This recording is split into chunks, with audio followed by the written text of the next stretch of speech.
ഇന്ത്യയുടെ തലസ്ഥാനത്തെ പിടിച്ചു കുലുക്കുന്നത് ഇപ്പോൾ രണ്ട് സ്ത്രീകളാണ്.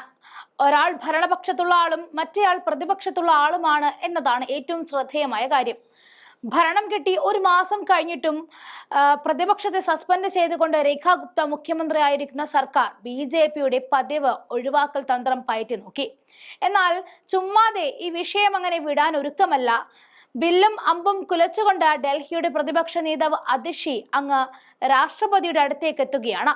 പദ്ധതികളും ഭരണവും എല്ലാം തുടങ്ങും മുൻപേ രാഷ്ട്രപതിയുടെ അടുത്ത് വരെ കാര്യങ്ങൾ എത്തി നിൽക്കുന്നു എന്നതാണ് ശ്രദ്ധേയം. കയ്യാലപ്പുറത്തെ തേങ്ങ പോലെയാണ് ഡൽഹിയിൽ BJPയുടെ ഭരണം. അതിനിടയിലേക്കാണ് അതിഷിയുടെ ഈ പോരാട്ടം ചെന്ന് നിൽക്കുന്നത്. 21 AAP MLA-മാരെ സസ്പെൻഡ് ചെയ്തതുമായി ബന്ധപ്പെട്ടാണ് ആം ആദ്മി നിയമസഭാ കക്ഷി നേതാവിനൊപ്പം തന്നെ കാണാൻ സമയം തേടിക്കൊണ്ട് ഡൽഹി നിയമസഭയിലെ പ്രതിപക്ഷ നേതാവായ അതിഷി പ്രസിഡന്റ് ദ്രൗപദി മുർമുവിനോട് കത്തെഴുതിയത്. ഇന്ത്യൻ ജനാധിപത്യത്തിന് നേരെയുള്ള നേരിട്ടുള്ള ആക്രമണമായ വളരെ ഗൗരവമേറിയതും സെൻസിറ്റീവുമായ ഒരു കാര്യം നിങ്ങളുടെ ശ്രദ്ധയിൽപ്പെടുത്താൻ ഞാൻ ആഗ്രഹിക്കുന്നു എന്നാണ് അതിഷി കത്തിൽ പറഞ്ഞിരിക്കുന്നത്. ഡൽഹിയിലെ BJP സർക്കാർ വിവിധ ഡൽഹി സർക്കാർ ഓഫീസുകളിൽ നിന്നും ബാബാ സാഹേബ് അംബേദ്കറുടെയും ഷാഹിദ് അസം ഭഗത് സിംഗിന്റെയും ഫോട്ടോകൾ നീക്കം ചെയ്തു. ഇത് രാജ്യത്തിന്റെ ധീരരായ പുത്രന്മാർക്ക് മാത്രമല്ല, ദളിത് പിന്നോക്ക സമൂഹത്തിനും അപമാനമാണ്. ഇതാണ് അതിഷി രാഷ്ട്രപതിക്ക് അയച്ച കത്തിൽ പറഞ്ഞത്. ഇതിനെതിരെ ആം ആദ്മി പാർട്ടി സഭയിൽ പ്രതിഷേധിച്ചപ്പോൾ നിയമസഭാ സ്പീക്കർ വിജേന്ദ്ര ഗുപ്ത ഫെബ്രുവരി 25-ന് ആം ആദ്മി പാർട്ടിയുടെ 21 MLA-മാരെ ജനാധിപത്യ വിരുദ്ധമായി 3 ദിവസത്തേക്ക് സഭയിൽ നിന്നും പുറത്താക്കിയതായിട്ടും അവർ പറഞ്ഞു. ഫെബ്രുവരി 27-ന് ആം ആദ്മി പാർട്ടി MLA-മാർ ഡൽഹി വിധാൻസഭയിലേക്ക് പോകുമ്പോൾ ഡൽഹി പോലീസ് കനത്ത ബാരിക്കേഡ് ഉപയോഗിച്ച് വിധാൻസഭ പരിസരത്ത് നിന്നും അവരെ തടഞ്ഞിരുന്നു. ഇതും കത്തിൽ അതിഷി പറയുന്നുണ്ട്. തിരഞ്ഞെടുക്കപ്പെട്ട പ്രതിനിധികളെ വിധാൻസഭയിൽ എത്തുന്നത് തടയുന്നത് ജനാധിപത്യത്തിന്റെ കൊലപാതകമാണ്. ഇതുമൂലം പ്രതിപക്ഷ MLA-മാർക്ക് റോഡിൽ ധർണ നടത്തേണ്ടി വന്നു. രാജ്യത്തിന്റെ ചരിത്രത്തിൽ ആദ്യമായിട്ടാണ് വിധാൻസഭ വളപ്പിലേക്ക് പ്രതിപക്ഷത്തെ പ്രവേശിപ്പിക്കാത്തത്. ഈ സംഭവം ഇന്ത്യയുടെ ജനാധിപത്യ ചരിത്രത്തിലെ ഒരു കറുത്ത പാടാണെന്നും അതിഷി കത്തിൽ പറയുന്നുണ്ട്.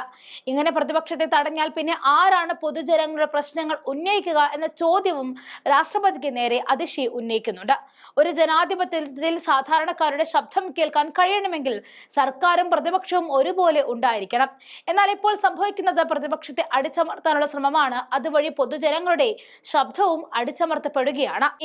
അടുത്ത ദിവസം രാഷ്ട്രപതിയുമായി കാണാനുള്ള സമയം ഷെഡ്യൂൾ ചെയ്യണമെന്നും AAP നേതാവ് രാഷ്ട്രപതിയോട് അഭ്യർത്ഥിച്ചു കഴിഞ്ഞു.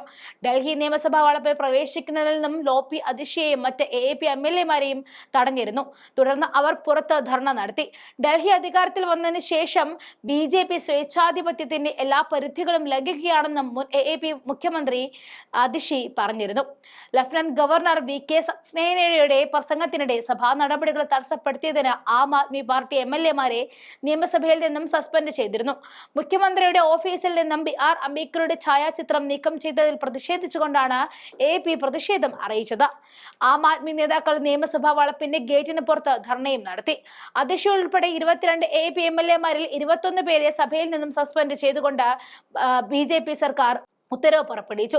മദ്യനയത്തെക്കുറിച്ചുള്ള controller and auditor general report Delhi സർക്കാർ മേശപ്പുറത്ത് വെച്ച ദിവസമായിരുന്നു AAP MLA-മാരുടെ സസ്പെൻഷൻ ഉണ്ടായത് എന്നതാണ് ഏറ്റവും ശ്രദ്ധേയമായ കാര്യം. ഇത് AAP-യും BJP-യും തമ്മിലുള്ള ഏറ്റുമുട്ടൽ കൂടുതൽ രൂക്ഷമാക്കിയെടുത്തു. ലഫ്റ്റനന്റ് ഗവർണർ പ്രസംഗം ആരംഭിച്ച ഉടൻ മുഖ്യമന്ത്രിയുടെ ഓഫീസിൽ നിന്നും അംബേദ്കറുടെയും ഭഗത് സിംഗിന്റെയും ചിത്രങ്ങൾ നീക്കം ചെയ്തതിനെതിരെ ആം ആദ്മി നിയമസഭാംഗങ്ങൾ മുദ്രാവാക്യം വിളിക്കാനും തുടങ്ങി.